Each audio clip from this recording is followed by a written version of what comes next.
오늘 말씀 이제 시편이 총 5권으로 나누어져 있습니다. 특별히 오늘 말씀은 시편 1권에서 이제 마지막에 해당되어지는 40편과 41편인데요. 동일하게 1편, 2편이 복 있는 사람에 대하여 우리가 기록하고 있는데 1권을 마무리하면서 똑같이 복 있는 사람이 어떠한 자임을 이야기하면서 1권을 마무리하는 것을 볼 수 있습니다. 그래서 1편, 복 있는 사람은 어떠한 사람이고 또 2편에서는 하나님께 피하는 자가 복이 있는 사람이다 라고 이야기하고 있고요. 그 다음에 마지막 시편 40편과 41편, 여호와를 의지하고 기다린 자가 복이 있음을 이야기하고 있는 것입니다. 그러면서 특별히 오늘 40편의 내용은 크게 두 파트로 나누어집니다. 1절부터 10절에 과거의 은혜에 대하여 기록하고 있고 11절부터 17절은 그 과거의 은혜의 경험을 근거로 하여 장래에도 구원을 베풀어 주실 것을 간구하고 있는 기도의 내용인 것입니다. 그러면서 오늘 우리가 함께 시편 40편을 살펴보면서 누가 복에 있는 자인가? 바로 하나님을 의지하고 기다린 자가 복 있는 사람임을 말씀을 통해 함께 나누고자 합니다. 우리가 1절 말씀 보니까요, 여호와를 기다리고 기다렸다라고 기록되어 있습니다. 반복되어지는 것들은 강조를 가리키고 있습니다. 하나님을 의지하고 기다리는 것. 근데 어떠한 순간에서 하나님을 의지하고 기다리는가? 2절 말씀에 그 상황이 나오고 있습니다. 기가 막힐 웅덩이와 수렁이라는 것이죠. 특별히 기가 막힐 웅덩이는 파멸의 웅덩이라는 표현을 쓰고 있고요. 수렁은 진흙이 가득한 늪을 가리키고 있는 것입니다. 그러니까 우리가 믿음을 가지고 살아갈 때 때로는 우리는요, 파멸의 웅덩이, 진흙이 가득한 늪을 만날 때가 있다는 것입니다. 그래서 그것을 만날 때 느껴지는 감정은 완전히 무력해지고 또 우울감으로 힘들어질 때가 많다는 것입니다. 그러면서 오늘 본문의 그 내용을 가지고 제임스 보이스라는 학자는요, 우리의 삶 가운데 수많은 웅덩이가 있다는 것입니다. 죄의 웅덩이도 있고요. 또 우리가 살아가면서 패배의 웅덩이도 있습니다. 그리고 더 나아가 상황이라는 웅덩이도 있다는 것입니다. 그러니까 우리가 살아가면서 여러 가지 웅덩이를 만나게 되어진다는 것입니다. 한 가지를 특정 잡을 수 없고 여러 가지 죄에 빠지고 또 패배감을 느끼고 또 때로는 상황과 환경들이 나를 완전히 절망의 늪으로 빠져들이게 할 때가 많다는 것입니다. 그때에 우리에게 필요한 것은 바로 하나님을 의지하고 기다리는 것입니다. 특별히 웅덩이와 수렁은요, 누군가의 도움이 없이는 절대로 나올 수 없는 곳이기 때문에 그렇습니다. 그래서 다윗도 이처럼 기가 막힌 웅덩이, 수렁에서 도움을 바랄 수밖에 없습니다. 근데 그 도움을 사람에게로 가져가 나가는 것이 아니라 하나님께 그 도움을 간구하며 그 하나님을 의지하며 기다리는 것을 볼 수 있는 것입니다. 그렇기 때문에 여기서 우리가 알 수 있는 것은 신앙은요, 기다림의 연속이라는 것이지요. 특별히 우리가 이 기다림을 통하여서 힘든 그 이유는 이 기다림은 시간과 같다는 것입니다. 하나님의 때와 우리의 시간. 특별히 그 기다림에 대하여서 우리가 깊이 묵상하는 것은 그 기다림 가운데 가장 필요한 것은 하나님을 의지하는 그 믿음이 우리 가운데 필요하다는 것입니다. 그것은 바로 아브라함의 생애를 통해 잘 보여주는 것입니다. 75세에 하나님께서 아브라함을 부르셨습니다. 갈대아 우르에서 갈 바를 알지 못하고 그를 부르셔서 그를 통하여서 놀라운 그 자손들을 만드시겠다는 그 언약의 말씀. 그러나 시간이 지나도 그 일들이 이루어지지 않는 것 같습니다. 심지어 이제 아브라함이 사레가 이 임신할 수 없는 그 상황까지도 몰립니다. 야, 이거는 이제 끝난 겁니다. 도저히 이뤄낼 수 없는 상황입니다. 그러나 바로 아브라함은요, 끝까지 주님의 약속을 기다립니다. 그래서 결국에는 25년 뒤에 100세의 이삭을 낳게 된다는 것이죠. 때로는 우리에게 이와 같은 기다림이 필요할 때가 있다는 것입니다. 그래서 그 기다림 속에 오히려 하나님을 의지하는 그 믿음이 우리 가운데 더 굳건해지는 것들을 볼 수 있다는 것이죠. 그러하기에 우리에게 기다림은요, 하나님을 의지하고 바라보는 기이한 도구가 된다는 것이죠. 특별히 오늘 다윗도 마찬가지였습니다. 10대에 사무엘에게 부음을 받았으나 바로 왕이 되지 않고 10수년을 지나면서 갖은 고생을 다하고 죽음의 고비를 넘기면서 결국에는 그가 왕위에 오르는 것을 볼 수 있습니다. 그러면서 다윗은요, 우리가 기다린다는 것은 그냥 아무것도 하지 않고 그냥 기다리는 것이 아니라 그 상황과 환경들이 때로는 어렵고 힘들지라도 하나님의 약속을 믿고 의지하며 그 믿음 가운데 기다리는 것을 우리에게 말해주고 있는 것입니다. 그냥 기다리는 것이 아닙니다. 무작정 기다리는 것이 아니라 하나님의 일하심, 하나님의 약속을 믿고 기다리는 그 믿음을 다윗은 이야기하고 있는 것입니다. 그러면서 그렇게 기다리며 나아갔을 때 3절 말씀에 하나님께서는 우리에게 새 노래를 부르게 하실 그 날을 허락하신다는 것입니다. 우리의 삶 속에 하나님의 그 일하심을, 하나님의 그 약속을 기다림을 통하여서 베푸시는 그 놀라운 그 은혜를 하나님 앞에 찬양하게 되어지는 그 일들을 경험하게 될 것이라는 것입니다. 오늘 우리의 삶 속에 하나님께서 일하시고 베푸시는 그 놀라운 그 은혜를 우리가 감사하며 찬양으로 영광 돌리는 그 날들이 우리의 삶 속에 이루어지기를 간절히 소망합니다.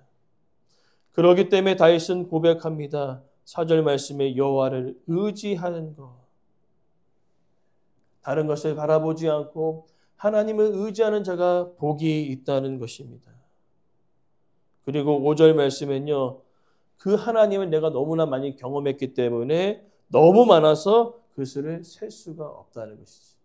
오늘 우리의 삶 속에 기다림을 통하여서 주시는 그 놀라운 그 은혜의 역사가 오늘 다윗의 고백과 같이 셀 수 없이 많아지는 놀라운 그 은혜의 축복이 우리의 삶 가운데 이루어지기를 간절히 소망합니다.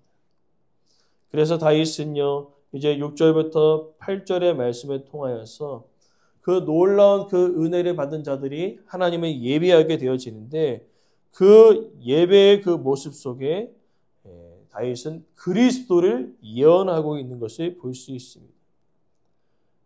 오늘 본문에 보니까요, 그때 내가 말하길 내가 왔나이다. 나를 가리켜 기록한 것이 두루마리 책에 있나이다. 하나님을 예비하는 그 모습 가운데 그리스도께서 하나님께 영광 돌리며 예비하는 그 일들을 예언하고 있는 것입니다. 예수님께서 성경에 기록한 대로 이 땅 가운데 오셨고요. 뿐만 아니라 8절 말씀에 주의 뜻 행하기를 즐거워하셨다는 것이죠. 예수님께서 이 땅에 오셔서 하셨던 그 많은 사역들이 있지만 그 많은 사역이 바로 하나님을 기쁘시게 하는 그 많은 일들이었다는 것이죠. 그러면서 동일하게 하나님을 예비하는 우리 또한 하나님을 기쁘시게 하는 그 일들을 행하는 것, 그것을 억지로가 아니라 자원하는 마음으로 예배하는 그것이 바로 우리에게 마땅한 태도임을 다윗은 이야기하고 있는 것입니다. 오늘 우리의 삶 속에 하나님을 예비하는 것, 또 하나님께 찬양을 올려드리는 그 모든 행동들은요, 억지로가 아니라 우리의 마음속에 감사함으로 표출되어지는 놀라운 은혜의 역사가 우리 가운데 있기를 간절히 소망합니다. 그러면서 11절부터 17절의 내용은요, 이제 과거에 하나님의 은혜를 경험하였습니다. 현재도 경험하고 있습니다. 미래에 그 일들을 이야기하고 있는 것이죠. 11절부터 17절은 이제 과거의 은혜를 경험했기 때문에 앞으로도 하나님께서 하나님의 약속을 기다리며 하나님의 의지하는 자에게 하나님께서 놀라운 그 은혜를 허락하실 것을 다윗은 선포하며 기다리고 있는 것입니다. 그러면서 11절에 긍휼을 거두지 마시옵소서. 주님 나를 항상 보호하여 주십시오. 라고 기도하고 있는 것을 볼 수 있습니다. 그러면서 때로는요 12절에 연약함을 통하여서 죄를 지을 때가 있습니다. 주님 그때마다 죄책감에 시달리는 것이 아니라 은혜의 보좌 앞에 나아가 하나님께 간구하는 내 삶이 되어지게 해달라고 14절과 15절에 함께 기도하고 있는 것을 볼 수 있습니다. 그러면서 더 나아가 16절에 그렇게 어렵고 힘든 순간에서도 하나님을 의지하는 자, 하나님을 기다리는 자를 다시 한번 어떻게 표현하고 있습니까? 주를 찾는 자라고 표현하고 있는 것을 볼 수 있습니다.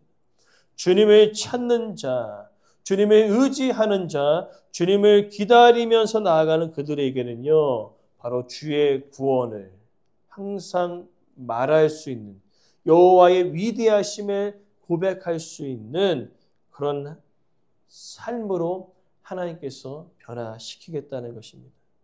특별히 그저께 어저께 동기 딸의 장례를 다녀왔습니다. 태어났을 때부터 심장이 약했었는데 갑자기 하나님의 품으로 가게 되었습니다. 저희 민우랑 동갑인데 10살의 나이에 하나님의 부르심에 따라 가게 되었는데 갔다 오면서 마음이 참 무거웠으나 오히려 반대로 유가족들은 하나님께서 그 딸의 그 모습 가운데 믿지 않는 친구들을 마지막 죽음을 통하여서 전도되었다는 그것에 대하여 기뻐하고 있는 것을 볼 수 있습니다. 우리가 어떻게 이 마지막까지 주의 복음을 드러내는 그 가족을 통하여서 더 열심히 기도하고 전도해야 되겠다는 그런 마음들이 생겨나게 되었고, 특별히 오늘 말씀을 준비하면서 하나님을 의지하고 하나님을 기다리는 주님을 찾는 자들의 모습 속에 정말로 하나님의 위대하심을 우리가 다른 사람들에게 보임을 통하여서 그들도 17절 말씀과 같이 나를 생각하시는 나의 도움이시고 나를 건지시는 그 하나님이 그들에게도 동일하게 나타날 수 있는 그 놀라운 그 구원의 은혜가 그들의 삶 속에서도 고백되어지기를 간절히 바랬던 다윗의 마음과 같이 오늘 우리들의 마음 속에도 이러한 마음들이 있기를 간절히 소망합니다. 하나님의 기다리고 하나님의 의지하고 하나님의 찾는 우리들에게 도움이 되시고 구원의 하나님이 되어 주셨다면 동일하게 우리가 함께 교제하고 있는 그 많은 사람들에게도 하나님 그들에게도 도움이 되시고 그들에게도 구원의 하나님이 되어 주시라는 그 간절한 그 믿음의 고백과 그 복음의 역사가 오늘 우리들의 삶 속에 이루어지기를 간절히 소망합니다. 그러면서 우리는 기다리는 것, 그렇죠? 오늘 본문에는 기다림을 통하여 시작하였고 기다림으로 마치는 것을 볼 수 있습니다. 우리의 인생은요, 기다림의 연속이라고 제가 말씀을 드렸습니다. 취업을 원하는 젊은 사람들에게는 취업을 기다리고요. 몸이 약하고 병든 사람들에게는 주님의 치유와 회복을 기다립니다. 결혼 정년기에 이른 젊은이들은 배우자를 기다리겠고요. 또 결혼한 부부들은 아기를 기다리겠지요. 즉 우리의 인생에는 기다림이 너무나 많습니다. 인생의 기다림의 연속이라는 것이죠. 그러나 중요한 것은 우리가 그 기다림의 연속 가운데 더 우리가 기다리며 바라봐야 할 것은 바로 하나님의 약속을 기다리는 그 믿음이며 어떠한 순간순간 속에서도 하나님을 그 의지하는 그 믿음이 우리 가운데 넘쳐나길 간절히 소망합니다. 그리고 그 기다리는 자에게 하나님은요, 놀라우신 그 은혜와 공급하심의 그 역사를 우리 성도들의 삶 속에 넘치도록 부어 주실 줄 믿습니다. 중요한 것은 무엇입니까? 기다리는데 그냥 아무것도 하지 않고 기다리는 것이 아니라 하나님의 약속을 기다리고요. 하나님의 일하심을 바라보면서 순간순간마다 우리가 믿음을 통하여서 그 약속을 기다리는 그 놀라운 그 믿음의 역사가 우리의 삶 속에 날마다 경험되어지기를 간절히 소망합니다.